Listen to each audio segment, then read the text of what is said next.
पद नसताना कौलापुराला पाणी दिले. कुठे होते भाजपवाले? विशाल पाटील, सांगली. पालकमंत्री विकास कामे केली म्हणून आता दम देत आहेत. त्यांनी व्यक्तिगत कामे केली नाही तर शासनामार्फत केली आहेत. मी शासनाच्या योजनेची वाट न पाहता आमदार खासदार नसताना वसंतदादा कारखान्याच्या धडक योजनेचं पाणी कारखान्याच्या जॅकवेलमधून कौलापूरला दिलं आहे. गावकऱ्यांची तहान भागवली त्यावेळी भाजपवाले कुठे होते, असा सवाल अपक्ष उमेदवार विशाल पाटील यांनी सभेत बोलताना केला. अपक्ष उमेदवार विशाल पाटील यांच्या प्रचारार्थ कौलापूर येथे जाहीर सभा पार पडली.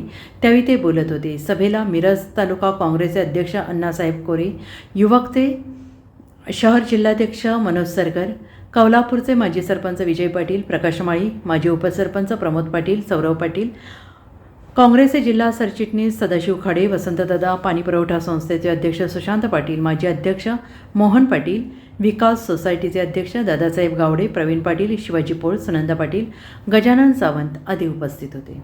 Bureau report, SBN Marathi, Kolhapur.